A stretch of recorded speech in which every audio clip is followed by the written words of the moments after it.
નમસ્કાર દોસ્તો, સુપરફાસ્ટ તાજા સમાચારમાં તમારું સ્વાગત છે। આજના તાજા અને સૌથી મોટા સમાચાર જાણીએ તે પહેલા ચેનલને જરૂર સબસ્ક્રાઇબ કરી લેજો।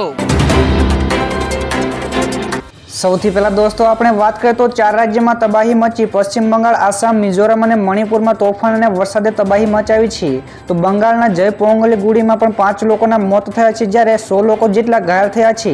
તો આસામના ગુવાહાટીમાં પણ વરસાદના કારણે એરપોર્ટની છતનો એક ભાગ તૂટી પડ્યો હતો, જેના કારણે ફ્લાઇટ ઓપરેશનને પણ અસર થઈ હતી। તો મિઝોરમમાં ચર્ચની ઇમારતો પણ ધરાશાયી થઈ હતી, જ્યારે મણિપુરમાં વૃક્ષો ઉખડી ગયા અને ટીનના છાપરાઓ પણ ઉડી ગયા હતા।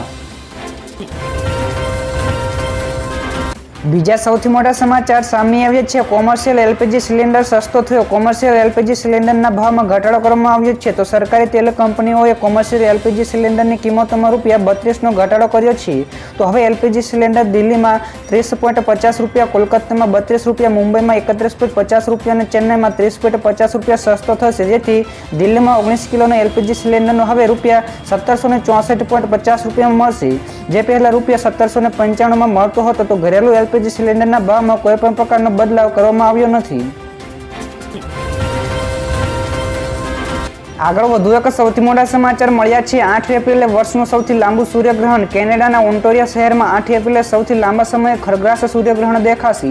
તો નાયગ્રા ફોલ પાસે 10 લાખ કરતાં વધારે લોકો તેને નિહાળવા આવશે। તો 1979 પછી ઓન્ટારિયોમાં સૂર્યગ્રહણ દેખાશે। તો કહેવાય છે કે હવે પછી 2044માં આ તેને ફરી એકવાર જોવાની તક મળશે। ત્યારે કેનેડા ઉપરાંત અમેરિકા અને આજુબાજુના દેશોમાંથી લોકો આ તકે જોવાનું ચૂકવતા નથી। તો નાયગ્રાના મેયરે આ દિવસ માટે ખાસ વ્યવસ્થા કરી છે। તે વર્ષનું સૌથી લાંબુ સૂર્યગ્રહણ પણ હશે।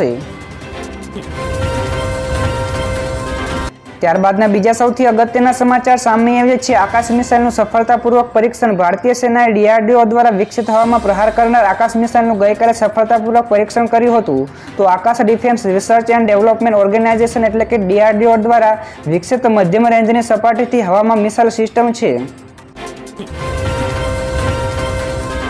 ત્યાર પછી ફટાફટ બીજા સૌથી મહત્વપૂર્ણ સમાચાર। આ નિયમો ગઈકાલથી બદલાઈ ગયા। નોકરી બદલવા ઉપર કર્મચારીઓનું ઈપીએફનું ખાતું નવી કંપનીઓમાં આપમેળે ટ્રાન્સફર થશે। તો ગઈકાલથી નવી કર વ્યવસ્થા ડિફોલ્ટ ટેક્સ સિસ્ટમ બની ગઈ છે।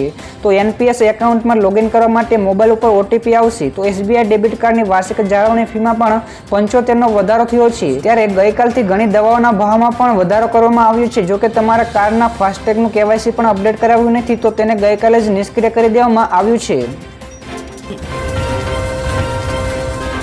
ત્યાર પછી આગળ દોસ્તો બીજા સૌથી મોટા સમાચાર સામે આવ્યા છે। ઝોમેટોને 23.26 કરોડની જીએસટીની નોટિસ મળી। ઝોમેટો અને કર્ણાટક ટેક્સ વિભાગના અધિકારીઓ તરફથી ટેક્સ ડિમાન્ડ અને 23.26 કરોડના દંડ અંગેની નોટિસ મળી છે। તો કંપનીએ ગઈકાલે તેની એક્સચેન્જ ફાઇલિંગમાં આ માહિતી આપી હતી। જો કે કંપનીએ જણાવ્યું હતું કે તેનો કેસ યોગ્યતાના આધારે મજબૂત છે અને તે યોગ્ય સત્તાવાળાઓ સમક્ષ ઓર્ડર સામે અપીલ કરશે। તો આ બાબતથી કંપની ઉપર કોઈ નાણાકીય અસર થશે નહીં। ત્યારબાદ બીજા સૌથી અગત્યના સમાચાર મળ્યા છે। સરકારને જીએસટીની મબલક આવક નોંધાઈ। વર્ષ 2023-24માં જીએસટીનું કલેક્શન ₹20.14 લાખ કરોડ રૂપિયા થયું છે।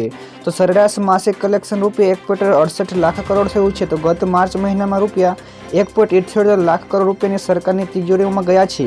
તો વર્ષ 2023-24 કરતાં 11.7% કલેક્શન વધુ નોંધાયું છે। તો નાણાં મંત્રાલયે જણાવ્યું કે ઘરેલું વ્યવહાર વધારવાના કારણે માર્ચ મહિનામાં જીએસટી કલેક્શનમાં વધારો નોંધાયો છે। તો જીએસટી કલેક્શનમાં દિવસે ને દિવસે વધારો જોવા મળી રહ્યો છે।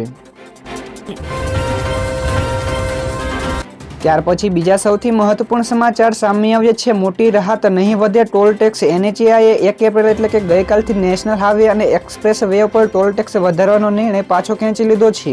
તો એનએચએઆઈ અધિકારીઓનું કહેવું છે કે ટેક્સ વધારવાનો નિર્ણય પાછો ખેંચી લેવામાં આવ્યા બાદ હાલના ટોલ ટેક્સના દરો લાગુ રહેશે। તો ટોલ ટેક્સ નહીં વધારવાનો નિર્ણય અંગે તમામ પ્રોજેક્ટ ડાયરેક્ટરોને પણ જાણ કરવામાં આવી હતી। ત્યાર પછી દોસ્તો આગળ હવામાન વિશે પણ ખૂબ જ મહત્વપૂર્ણ સમાચાર સામે આવ્યા છે। આકરા તાપમાં શેકાવા માટે તૈયાર થઈ જાઓ। જી હા દર્શક મિત્રો, હવામાન વિભાગની આગાહી પ્રમાણે રાજ્યમાં આગામી 5 દિવસમાં ભારે ગરમી પડશે। તો આગામી 5 દિવસમાં તાપમાન 1 થી 2 ડિગ્રી વધવાની શક્યતાઓ છે। જો કે એપ્રિલના પ્રથમ અઠવાડિયામાં તાપમાન સામાન્યથી નીચું રહેવાની સંભાવનાઓ છે। તો રાજ્યમાં હાલ અમદાવાદમાં મહત્તમ તાપમાન 36.8 ડિગ્રી નોંધાયું છે, જ્યારે ગાંધીનગરમાં મહત્તમ તાપમાન 36 ડિગ્રી નોંધાયું છે અને સૌથી વધુ 38 ડિગ્રી તાપમાન અમરેલીમાં નોંધાયું છે। ત્યારબાદ દોસ્તો બીજા સૌથી મોટા સમાચાર સામે આવ્યા છે. તિહારની જેલ નંબર 5માં રહેશે કેજરીવાલ. દિલ્હીની હાઈકોર્ટે સીએમ અરવિંદ કેજરીવાલને 15 દિવસની જ્યુડિશિયલ કસ્ટડીમાં મોકલી દીધા છે. તો તેને તિહારની જેલ નંબર 5માં રાખવામાં આવશે. તો કેજરીવાલે કોર્ટ પાસેથી 3 પુસ્તકોની પણ માંગણી કરી હતી. તેમાં રામાયણ, મહાભારત અને પત્રકાર નિર્જા ચૌધરી દ્વારા લખાયેલ પુસ્તક હાઉ પ્રાઇમ મિનિસ્ટરે ડિસાઇડનો સમાવેશ થાય છે.